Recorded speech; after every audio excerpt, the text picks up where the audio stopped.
എടാ എയർക്രാഫ്റ്റ് ഈ BMW logo actually എയർക്രാഫ്റ്റിന്റെ പ്രൊപ്പല്ലറിൽ നിന്നാണ് ഒറിജിനേറ്റ് ചെയ്തതെന്ന് പറഞ്ഞത് ശരിയാണോ?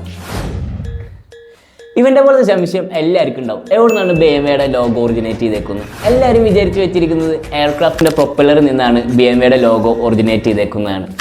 Fact about cars day 1. Actually BMW logo പ്രൊപ്പല്ലറിൽ നിന്നല്ല ഒറിജിനേറ്റ് ചെയ്തേക്കുന്നത്. യെസ്, 1970 ആക്ച്വലി അവർ എയർക്രാഫ്റ്റിന്റെ എഞ്ചിൻ ബിൽഡ് ചെയ്യുന്നുണ്ട് World War I വേണ്ടി. അതുപോലെ തന്നെ 1929 അവർ തന്നെ ഇതിന്റെ ഏഡ് പുറത്തു വിട്ടിട്ടുണ്ട്. അപ്പോൾ എവിടെ നിന്നായിരിക്കും ശരിക്കും ലോഗോ ഒറിജിനേറ്റ് ചെയ്തിട്ടുണ്ടാവുക?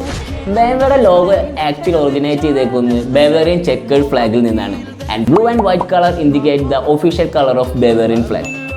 അപ്പോൾ ബവേറിയൻ ചെക്കേർഡ് ഫ്ലാഗിൽ നിന്നാണ് ഈ BMW ലോഗോ ഒറിജിനേറ്റ് ചെയ്തേക്കുന്നത്. നെക്സ്റ്റ് ടൈം ആരെങ്കിലും നിങ്ങളുടെ അടുത്ത് വന്ന് ചോദിക്കുകയാണ് BMW ലോഗോ എങ്ങനെയാണ് ഒറിജിനേറ്റ് ചെയ്തേക്കുന്നത്, പ്രൊപ്പല്ലറിൽ നിന്നാണ് ഒറിജിനേറ്റ് ചെയ്തേക്കുന്നത് ചോദിക്കുകയാണെന്ന് വെച്ചാൽ അപ്പോൾ തന്നെ പറയാം, അല്ല അത് പ്രൊപ്പല്ലറിൽ നിന്നല്ല ഒറിജിനേറ്റ് ചെയ്തേക്കുന്നത്, it's originated from Bavarian flag.